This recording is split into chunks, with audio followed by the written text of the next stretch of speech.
So you're a nice little Jewish girl, if I may say, from Bakersfield, California. Yes, nice Jewish girl from Bakersfield, California. Who rose to become the most influential, wealthy madam on planet Earth.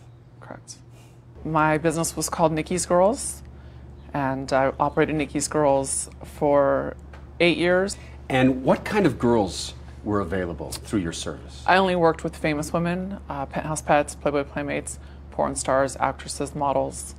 Unless the girl had a title, or I used to say if she was Googleable, then if she wasn't, then I wouldn't work with her.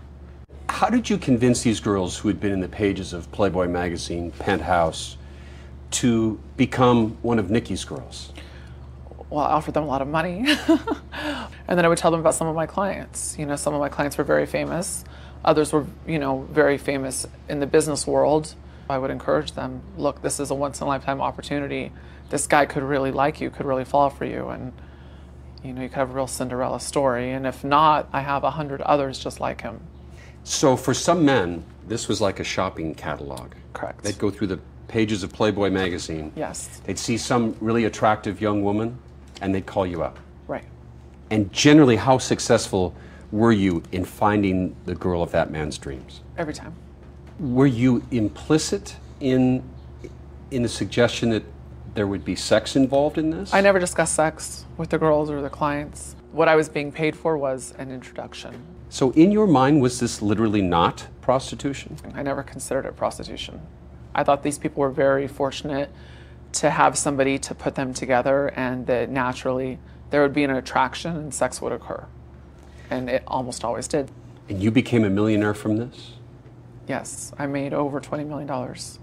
And some of the girls who worked for you, did they become millionaires? Oh, absolutely. I had one girl make $1 million in 1 month.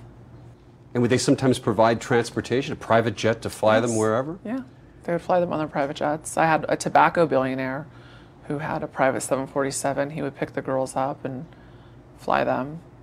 You know, he would spend minimum $100,000 on a weekend every time. And then I had, you know, my Arabic clients. My client in Turkey, he would fly 5 Playboy Playmates a week out to Turkey. I mean, it got to a point that I had almost every Playmate in LA on standby 24/7 with a suitcase packed, ready to fly off to either Abu Dhabi or Istanbul.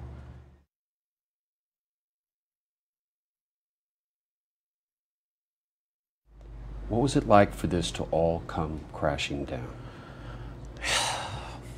At the time that it ended, it's ironic because it was in October. I'd made a decision that I was going to quit completely by December. So partly, I guess, now that I look back, it's a relief. I could never do it again. And I see girls that I worked with for years that are just now lost, that they were used to making all of this money. They never went to college. They never met a nice guy. They just, you know, they don't know how to have a proper relationship. And I feel a lot of guilt about that. What are you doing these days? I'm working on a book about my life story, and I'm talking to a major movie studio about producing my life story as a movie.